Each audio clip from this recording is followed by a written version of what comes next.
Bonjour à toutes et à tous et bienvenue dans la Géozone. Aujourd'hui on se retrouve pour une nouvelle vidéo qui va parler de la France. Je sais que vous avez apprécié ma vidéo sur les enclaves françaises et donc j'ai décidé de poursuivre dans cette voie et de vous parler des îles françaises. Pouvez-vous me citer les 10 plus grandes îles françaises? Vous allez me dire la Nouvelle-Calédonie, la Guadeloupe, la Réunion. Mais ça c'est trop facile. Donc aujourd'hui, on ne va parler que des îles de France métropolitaines. Et là, c'est plus compliqué même d'en citer une dizaine. Et désolé à ceux qui attendaient une vidéo sur les Dromcom, et en même temps des gens comme Doc7 ou Télécrayon en ont déjà parlé, si ça vous intéresse. Et donc en parlant de grandes îles de France métropolitaines, faut mentionner la Corse, bien sûr, avec ses 8600 km², qui est bien la plus grande île du pays et de très loin. Cependant, on ne fera que de la mentionner ici, parce que la Corse est tellement riche culturellement et historiquement qu'elle mérite une vidéo à elle toute seule un jour sur la chaîne. Alors, quelle est la plus grande île de France à votre avis? Eh bien, c'est l'île d'Oléron, en Charente, avec ses 174 km².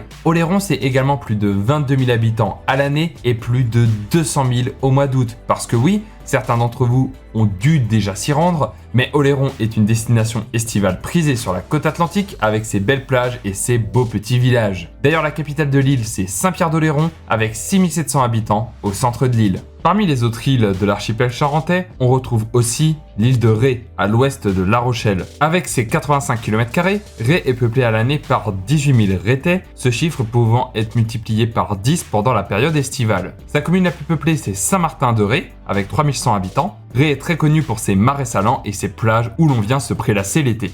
Eh bien, figurez-vous qu'il existe une autre île en France qui fait aussi une superficie de 85 km² et c'est Belle-Île-en-Mer, au sud de Quiberon en Bretagne. Et contrairement à Ré ou Oléron qui possèdent toutes deux des ponts pour s'y rendre, ici c'est obligatoirement en bateau qu'on traverse les 12 km séparant l'île du continent. Belle-Île est peuplée par 5500 Belle-Îlois et Belle-Îloises et la population l'été passe à 40 000 habitants. La capitale de l'île est Le Palais, à son nord avec 2500 habitants, soit presque la moitié des habitants de Belle-Île. Et vous connaissez tous quelque chose qui vient de Belle-Île-en-Mer, la conserverie, la Belle-Îloise, qui vend des conserves de poissons et qui possède des magasins un peu partout en France. Je veux dire, il y en a même à Colmar et à Beaune, c'est pour dire. On retrouve d'autres îles autour de Belle-Île-en-Mer, comme au nord-est les îles d'Ouate, 2,9 km² et 230 habitants, ainsi que Uedic avec 2,1 km² et 96 habitants. Non loin d'ici, on retrouve aussi l'île de Groix, au large de Lorient, avec 15 km² et 2250 habitants à l'année.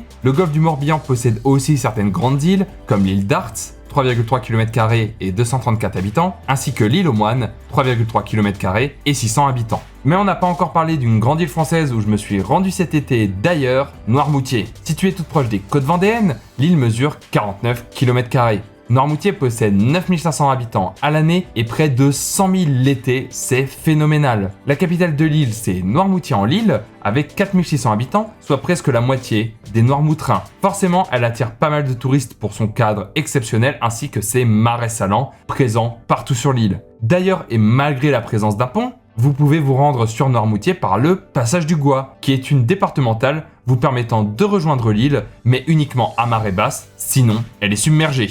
Mais on l'oublie souvent, il existe une deuxième île vendéenne, mais celle-ci n'est accessible que par bateau, l'île Dieu. Située à 17 km des côtes françaises, cette île mesure 23 km². L'île possède 4600 habitants, dont 2000 dans la plus grande ville, Port-Joinville. D'ailleurs, l'île s'appelle comme ça dans un objectif de déchristianisation post-révolution française, car avant, elle était orthographiée île Dieu.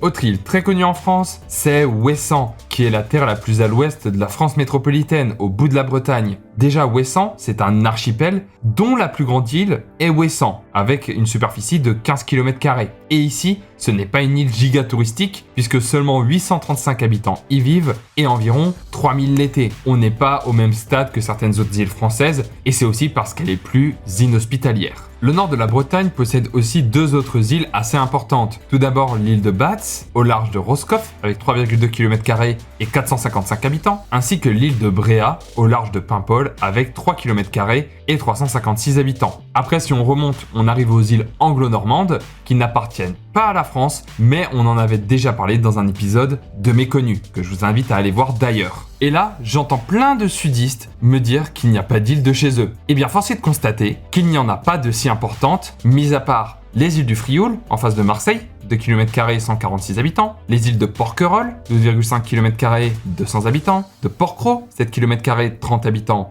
et du Levant, 10 km², 100 habitants, qui composent en partie les îles d'Hyères dans le Var, ainsi que les îles de Lérins, Sainte-Marguerite, 2 km², et Saint-Honorat, toutes deux en face de Cannes. Donc on n'est pas sur la cabine de l'île de Ré ou d'Oléron, quoi. Mais finalement, je pourrais encore vous citer des îles de France métropolitaine pendant quelques heures. Le banc d'Arguin, en face de la dune du Pilat, l'archipel du Chausey, en Normandie, l'île d'Aix, en Charente, ou des îles françaises hyper connues, comme le Mont Saint-Michel, en Normandie, je dis juste ça pour embêter mes amis bretons bien sûr, ainsi que Fort Boyard par exemple, ou vous parlez par exemple des îles fluviales, comme l'île aux Faisans, dont on a parlé dans la vidéo sur le Pays Basque, ou de la grande île de Strasbourg, celle de la Cité et l'île Saint-Louis à Paris, mais ça n'aurait vraiment plus trop de sens à mon avis.